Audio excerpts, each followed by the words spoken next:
আমরা সবাই জীবনের দৌড়ে ব্যস্ত। কাজ, দায়িত্ব, লক্ষ্য, স্বপ্নের পেছনে ছুটে চলি। কিন্তু এই দৌড়ের ফাঁকে ফাঁকে পরিবারকে সময় না দিলে সফলতার আনন্দটাও একসময় শূন্য মনে হয়ে যাবে। অফিসের সময় শেষ হলে কিছুক্ষণের জন্য কাজের চিন্তা সরিয়ে রাখো, হাসি মুখে পরিবারের পাশে বসো, তাদের সাথে কথা বলো, তাদের কথা শোনো, একসাথে চা পান করো, হাসো, গল্প করো। কারণ দিন শেষে আমাদের সবচেয়ে বড় অর্জন কোনো পুরস্কার নয়, একটা হাসি খুশি পরিবার। অনেকেই ভাবে কাজ কমে গেলে পরিবারকে সময় দেব, কিন্তু কাজ কি কখনো আসলে শেষ হবে?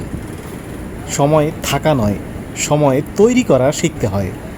তাহলে সমাধান কিভাবে? প্রতিদিনের রুটিনে পরিবারকে অগ্রাধিকার দেওয়া শিখতে হবে।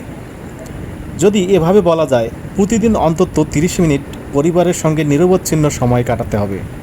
সকালে একসাথে নাস্তা, রাতে একসাথে ডিনার করার নিয়ম তৈরি করতে হবে। ঘুমানোর আগে অন্তত 10 মিনিট গল্প করো, দিনের অভিজ্ঞতা পরিবারের সাথে শেয়ার করো। আজকাল তো দেখা যায় অনেকের কাজ অফিস ছাড়িয়ে ঘরেও চলে আসে। চেষ্টা করুন নির্দিষ্ট সময়ের পর কাজ বন্ধ করে দেয়া। পরিবারের সামনে থাকলে পুরো মনোযোগ দিন, ফোন বা ইমেইল নয়। মানুষটা গুরুত্বপূর্ণ।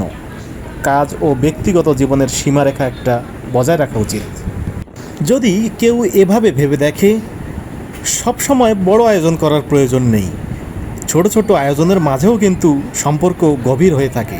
যেমন একসাথে হাঁটতে যাওয়া, একসাথে চা খেতে বের হওয়া, কোনো সিনেমা দেখতে যাওয়া, বা একসাথে রান্নাঘরে কিছু সময় পার করা। এই মুহূর্তগুলো সম্পর্ককে অনেক গভীর করে দেয়। আমাদের চারপাশে মানুষের ব্যস্ততা এত বেশি বেড়ে গেছে যে সন্তানেরা জানে না বাবা মা কখন অফিস থেকে ফিরবে, আবার বাবা মাও জানে না সন্তান আমার জন্য অপেক্ষা করে আছে। আবার কখনো কখনো সময় ঠিকই দেয়, কিন্তু মন থাকে অন্যত্র। পরিবারের সঙ্গে থাকলে মনোযোগটা পরিবারকে দেওয়া উচিত। শুনুন, হাসুন, কথা বলুন, প্রশংসা করুন। এই মনোযোগী থাকা সম্পর্ককে গভীরভাবে সংযুক্ত করে। একবারও কি ভেবে দেখেছেন নিজের জন্য কতটুকু সময় আছে? নিজের মানসিক শান্তি, ভারসাম্য বজায় রাখা কতটা জরুরি? কারণ আপনি ভালো থাকলেই পরিবার ভালো থাকবে। আর তাই পরিশেষে একটি কথাই বলতে চাই, আপনার সঙ্গিনী, বাবা মা কিংবা আপনার সন্তান, সকলের সাথে বেশি বেশি কথা বলুন, সময় বের করুন। শুধু কাজ নয়, কথার মাধ্যমেও পরিবারকে অনুভব করান যে তারা আপনার জীবনের কেন্দ্রবিন্দু, কতটা আপন।